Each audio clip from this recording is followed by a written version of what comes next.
Good afternoon all, my name is Matt Parry and I work for Youth Cymru, and we'll introduce ourselves in a moment. This is one of those situations where you casually sort of suggest something and then find out you're actually running a workshop. So hopefully some of you have had the opportunity to have sight of the Wavehill report and the subsequent final report now from the Interim Youth Work Board. And it just struck me as a youth worker, really, with some youth work management as well, but how can we start a discussion across the sector in Wales around outcomes, accountability, what those things mean, impact, and where's young people's place in all of this? And I just wanted to sort of start a conversation, really, and this is only just the start of a conversation around that with colleagues. And I've been an admirer from afar of Tanya's work, and I'll allow Tanya to introduce herself in a moment, and work over the border really in England through the In Defence of Youth Work Forum and through research papers, etc., about the role of outcomes and accountability, etc., in youth work. So as we're now going into this new era, hopefully, with the recommendations and the Minister looking at them by the end of this year, as I said, this is a conversation. We've done a lot of listening today. We do a little bit of listening at the start here, but then it's about you. It's about listening to your opinions, listening to your feelings, your fears about this whole agenda around accountability and outcomes. And hopefully that will lead to further discussions that Welsh Government or the Interim Youth Board will facilitate around how we get our voices as youth workers, but also how young people's voices are heard both locally and nationally in terms of setting outcomes, defining accountability, etc., etc. Now we've got this opportunity, this window of opportunity following the report. Okay, so as I said earlier, I'm really pleased that Tanya's been able to join us. And if I could just ask you just to briefly introduce yourself, Tanya, that would be perfect. Thanks. Yeah, hi, I'm Tanya. I've been a youth worker since I was a young person myself in the mid-90s. But in recent years, I've more been a youth work researcher and lecturer in social sciences at King's College London. And I'm working on a project at the moment with my colleague Louise Doherty to research the youth impact agenda, primarily in England, but we really want to learn from other contexts. So brilliant to be in Wales virtually today. And as Matt mentioned, also been involved in defence of youth work over the years. Perfect, thank you very much. And I'm Matt Parry, and I work for Youth Cymru as the youth work researcher and coordinator. And my colleague Dan is on mute. 2021. Dan Townsend, youth work manager for Youth Cymru. Thank you very much. Now, I know often people will sort of roll their eyes at this, but I think it's important if we're going to have a conversation, an open and honest conversation around outcomes, etc., that we just have some very broad sort of group contract in place. Hopefully you'll be able to engage with the discussion. And the way we're going to manage that is threefold. So we've got the Mentimeter, as Dan has shown you. We've got the chat box. And then if you'd like to speak, if you can click the little blue button in the top right-hand corner of your screen, and then give your input and then click leave, you should be able to come on screen and be heard verbally if that's how you prefer to do it. So we're encouraging this safe space. These words have come up quite a bit today, and honesty. We want colleagues to be honest in terms of their experience, in terms of their criticisms, in terms of the positives around their practice and the practice of their organisation. We also want everybody to feel safe and included, to be able to express themselves how they wish to, and trying to create that space here.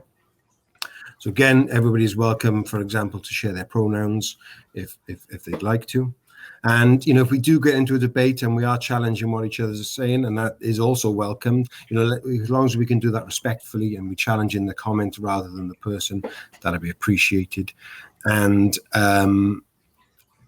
If you are given a practice example, it'd be really good if you can try and anonymize that and maintain confidentiality, so colleagues in the call may be able to ascertain who you're talking about.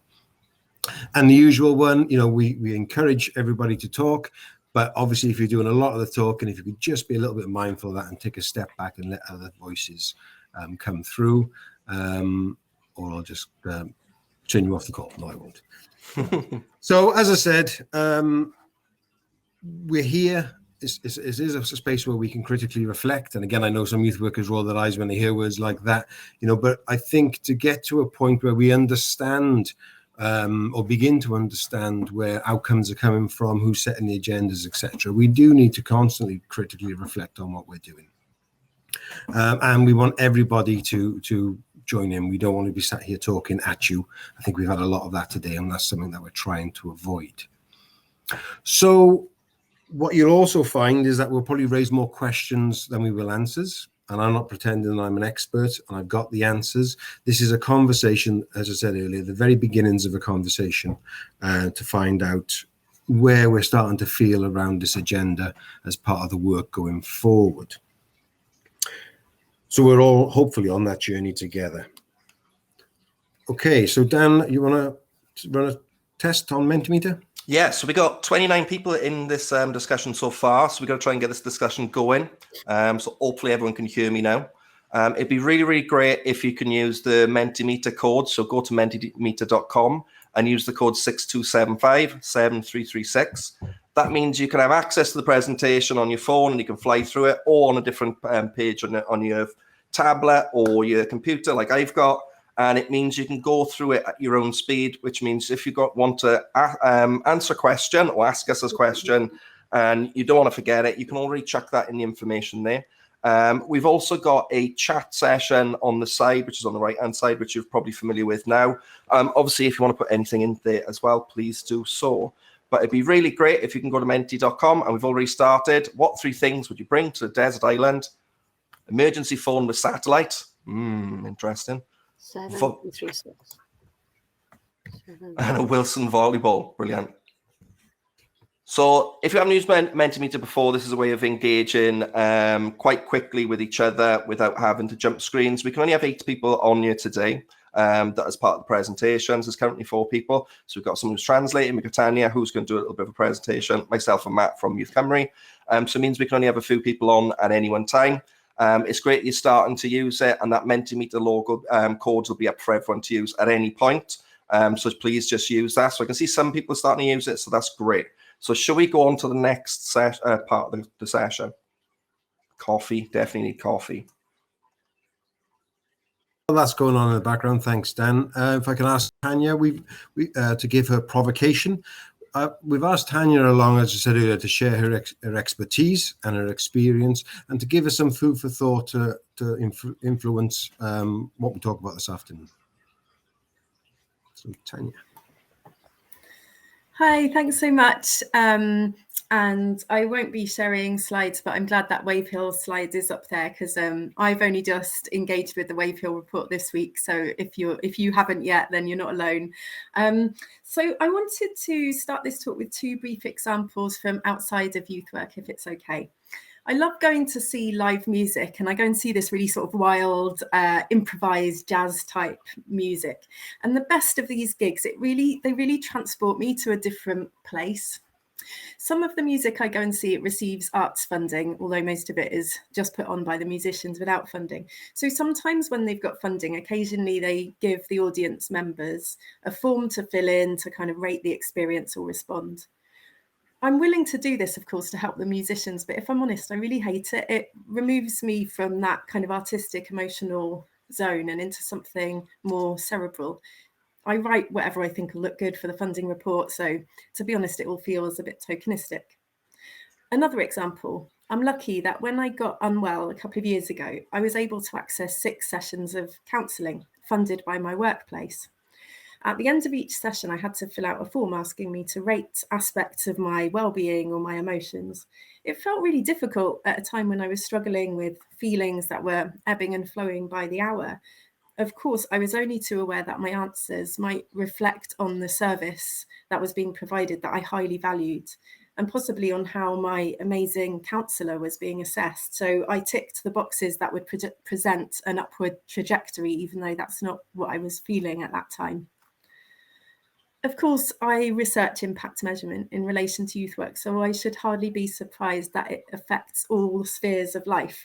The growth of impact measurement has almost been inevitable, I would say, in our neoliberal world. And I won't go on about neoliberalism, but you know, that thing where the market comes into every element of our lives, where it's necessary now to measure everything, to turn it into monetary savings, to compare and encourage competition, and where all of us as individuals are meant to see ourselves as entrepreneurial subjects, ticking off the boxes of self-improvement, unaffected, of course, by social inequalities and environmental devastation. So the practices of youth work, improvised music and counselling are all very different, but all of them are really tricky to measure.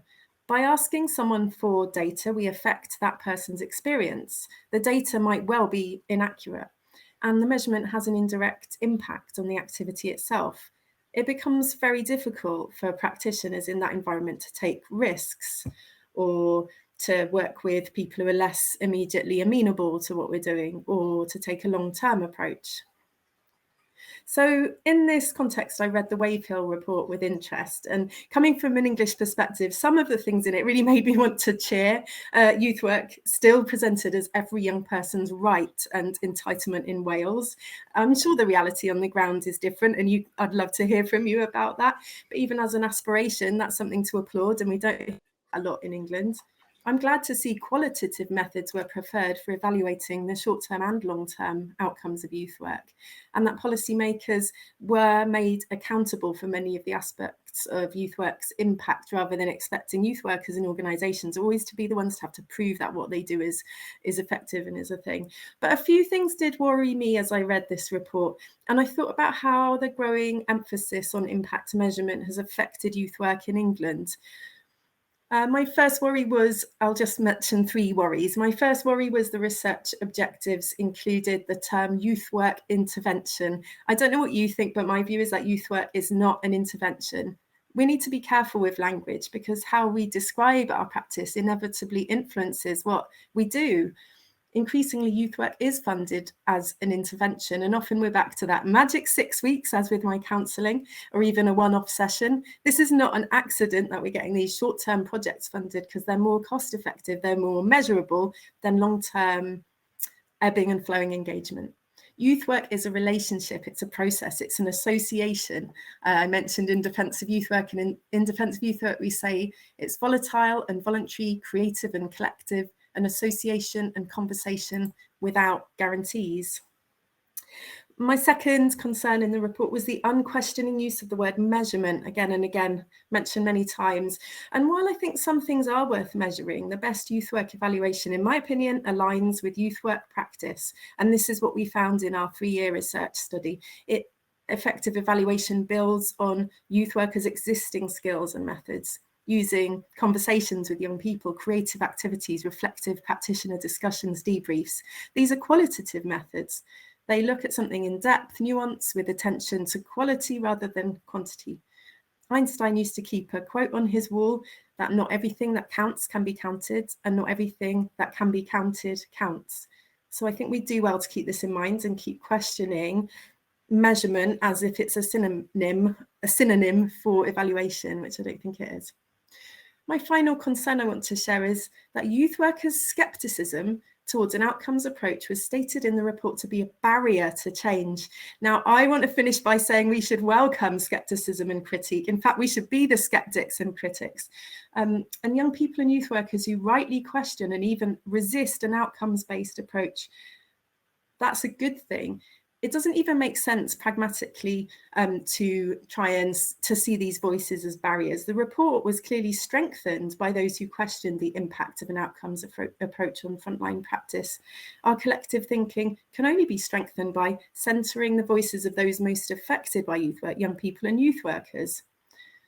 So I wonder what would happen if we designed evaluation and our practices more generally by centering the voices and actions of young people and youth workers who are sceptical, those young people who refuse to fill in the questionnaires, who fill in whatever boxes they think will help keep the funding, who give jokey answers, or who just leave when we start getting out our paperwork or sitting down for a really boring discussion. What would happen if, instead of trying to convert those skeptical youth workers to the kind of amazing ways of impact measurement, instead we really give more attention to the views of those who say this is never going to work and find out why not? Where are they coming from? There's always been a strong current in youth work that's critical and questioning, and I'll finish by saying we should celebrate the contestation and resistance from young people and youth workers. Let's keep questioning the direction of travel towards outcomes frameworks and impact measurement, and keep our work rooted in the needs and perspectives of young people and the principles of youth work. Thank you. Thank you, Tanya. Thank you for those thoughts. Does anybody have any immediate thoughts that they'd like to share, questions they'd like to raise, ask? Again, please use the chat or request to have your microphone and camera put on.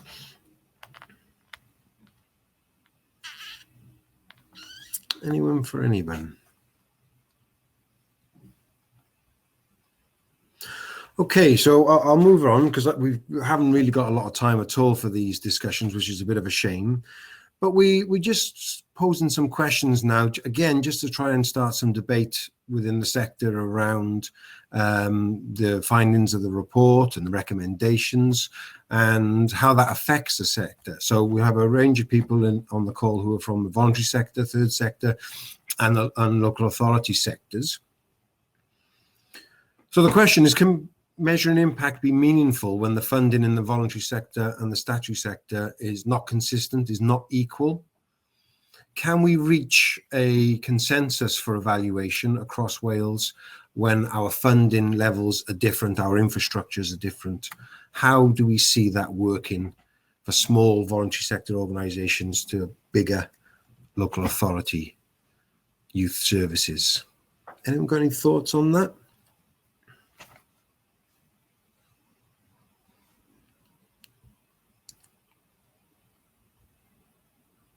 Yeah, so the short-term nature of funding is always going to be a difficulty. How do you measure those longer-term effects on young people's lives if the project no longer exists or the workers that were employed are no longer employed? As long as appropriate things are measured, and again, we'd like to hear what colleagues think those appropriate things may be. Yes, like most significant change, MSc stuff, I'm just getting into that now, and just starting to research around, alternative ways of hearing young people's stories from young people. Yeah, that long-term vision is always difficult with short-term funding.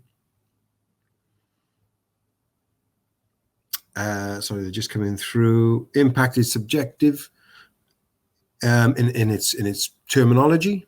And how do we capture that? Again, for me, that could be storytelling with young people. We heard earlier that young people are not a homogenous group. They all have different needs, different vulnerabilities, maybe different complexities in their lives. How do we shape evaluation so they can participate properly and meaningfully in these processes? Cool, sorry, it's just scrolling up very, very slowly. Yeah, how do you plan for the future when, as we say, the project, your employment, whatever, doesn't really have a future beyond 6, 12, 18 months? And how do you keep staff on board, sustain staff? Now the Mentimeter is going crazy now. I can't keep up with it. It's brilliant. How inconsistency means that time and resources, that infrastructure. How can we work within our means? How can the voluntary charity sector compete, if you like, with the bigger players in terms of budgets? How is that playing field going to be leveled a little bit? Just a quick look in the chat. Yeah, as James hello James, rightly says, well, we default, and often we do this, we default to involving young people in adult-led structures, or we expect them to operate and thrive in an adult-led structure. How much can we really put young people at the center of what we do? And how much will your organization listen to those voices? Is that tokenistic? Are young people at the center of these decisions and these mechanisms to determine success? I can't keep up with these, there's so many of them. Really good, and the amount of information that's coming through is great. So there's a lot of frustrations from people. So it is subjective and often misfits into a measurement situation. So me and Matt come from a very separate background. I would say anyway that Matt comes from a local authority background, and I come from a very much led small charity, social drop-in youth club, and then I provide other measurements traditionally, or other opportunities for young people to take part in from that. And definitely within me and Matt's discussion within Youth Cymru, we're always at loggerheads about how we measure impact, because I'm always on about, right, I want to look at the distance from young people. And how can you measure that within 12 months? It's completely impossible sometimes. And it could be the case you can have a young person the 1 year, turns up 11, gets to 14, decides that they love in the youth club, and then suddenly they pop off to town and you don't see them for 2 years, and they come back and they're a completely different person.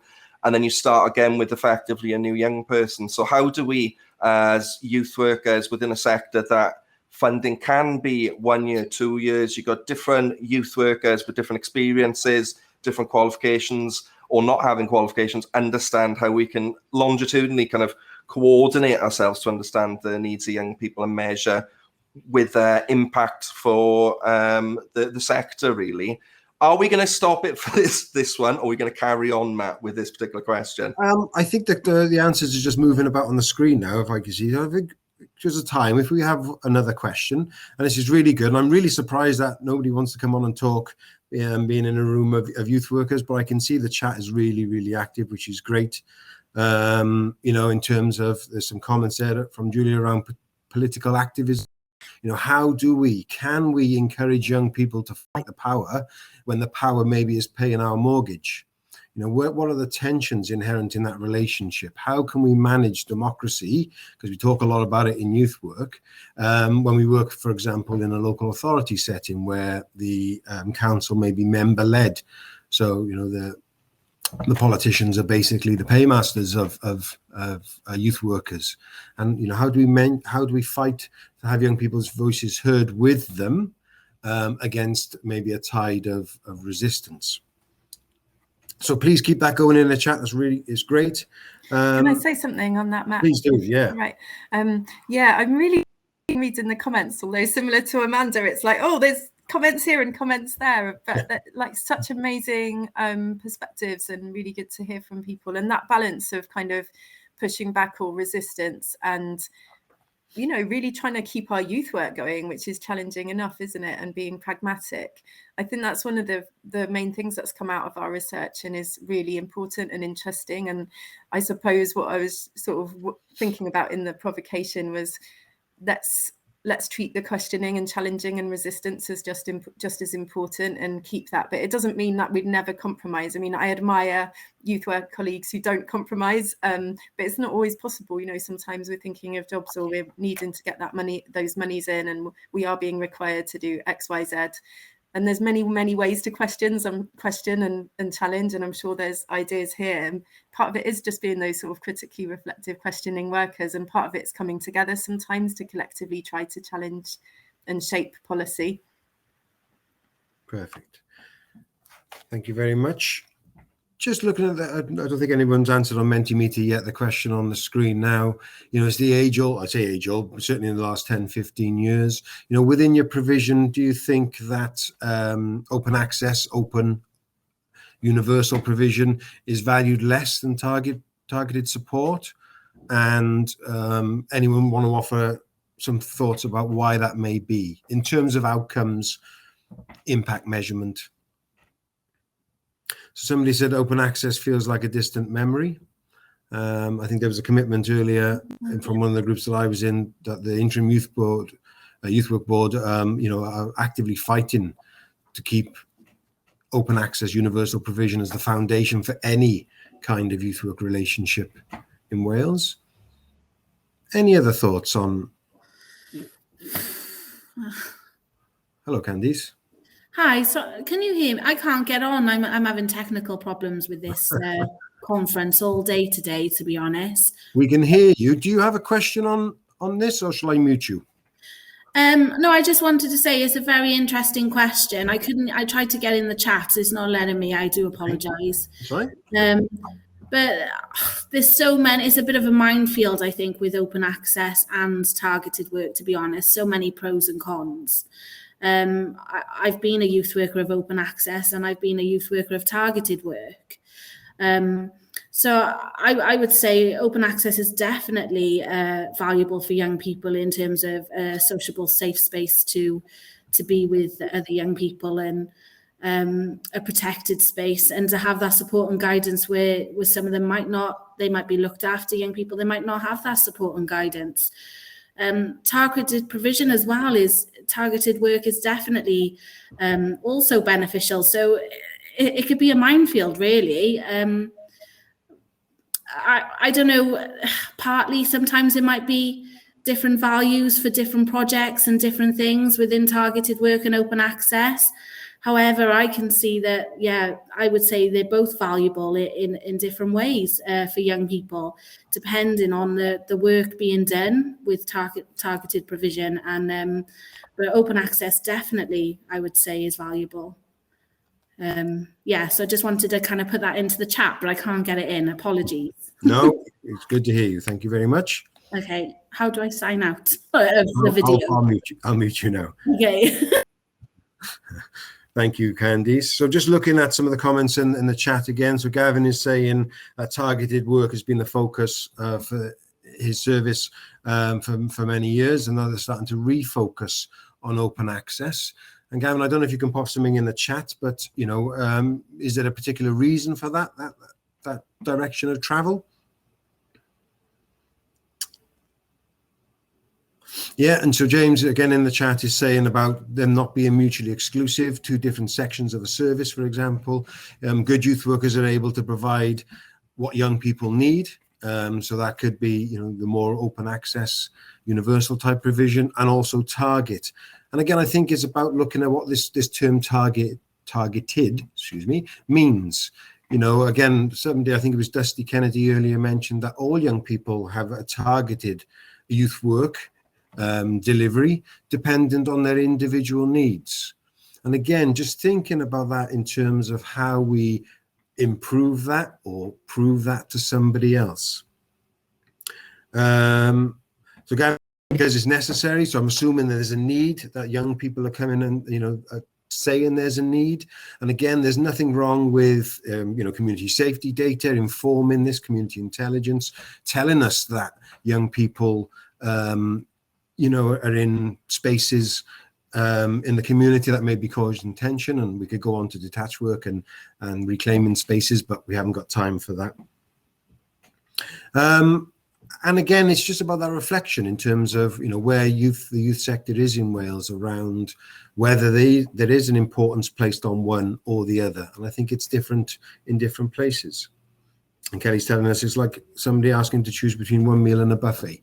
So it's both, you know, they both complement each other if they're done well and managed well. Should we have one quick? Yes, Kelly, sure. Can you press the, there should be a blue button at the top right hand of your screen, and then I should be able to let you in. So anyway, we can do it, unfortunately.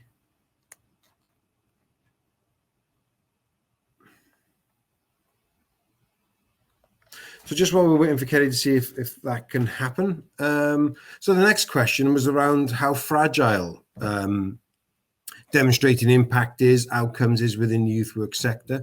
Do you think that leaves us vulnerable to others setting our outcomes?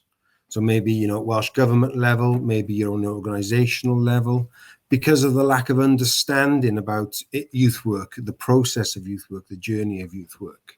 Can we measure everything within youth work?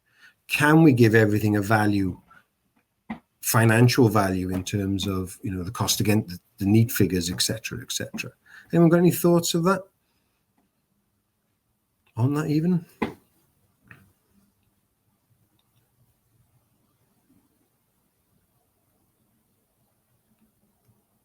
No? Or is it just taking a bit of time to come through? So do people think that youth work is fragile in Wales? Its status amongst other people? Oh, there we go, we're starting to come in.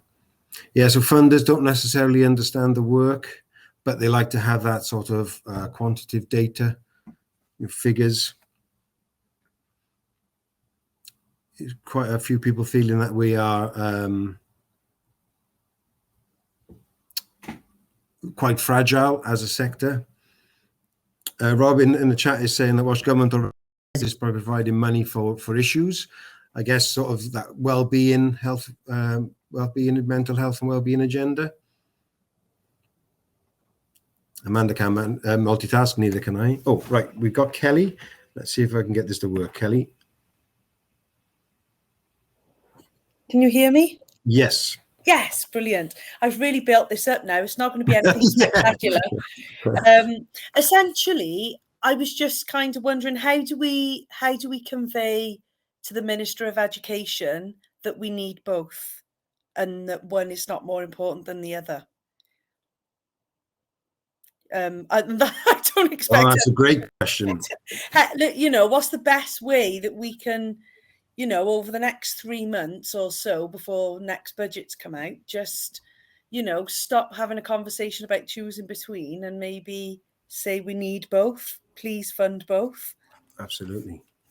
Anyway, please take the camera off. I wasn't expecting the camera. I look very, very rough. Thank you. Not at all. Thank you very much for that. Thanks. And I think that's one of the key questions, isn't it? Is around how do you get your voices heard? How do young people get their voices heard? It's been mentioned a few times today. This is the pivotal point for you to be able to influence the future, for young people to influence the future. I don't think anyone's pretending it's an easy journey that we're about to embark on in terms of getting, as Gavin says, I think understanding, people understanding the profession, what it is we do.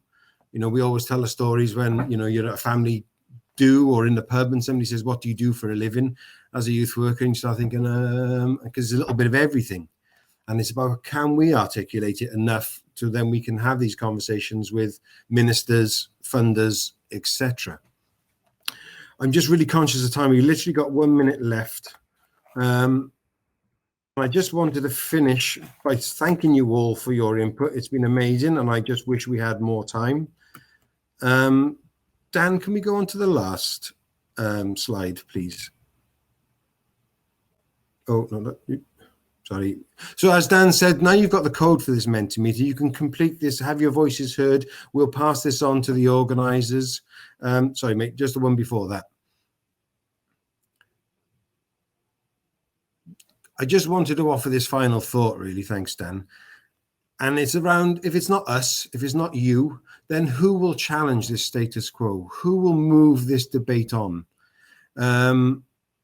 In terms of accountability, I just wonder, and I'm not going to ask people to share it because we haven't got time, but just think about what is it you can do, or what will you do next to keep this debate alive, to keep the pressure, the resistance, the contestation, whatever you want to call it, to make sure that ministers, funders, etc., are hearing the voice of the youth sector and are getting a better understanding of what we do, how we do it, and the value that comes within that. So I just again like to thank you all very much, and thank you to Tanya and thank you to Dan. We are coming back. You're welcome to join us again at the next session after a quick break if you want to continue the conversation. But yeah, keep that pressure on. Talk to your local elected members. Talk to the minister. So Tanya's just right at the death putting in a controversial... I'm just adding to the provocation as we're closing, you know, why not?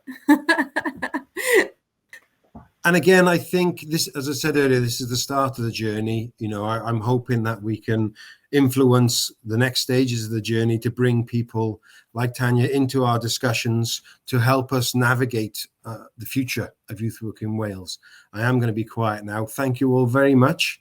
Really good to see you and to hear from you, and good luck with the rest of the day. Best wishes.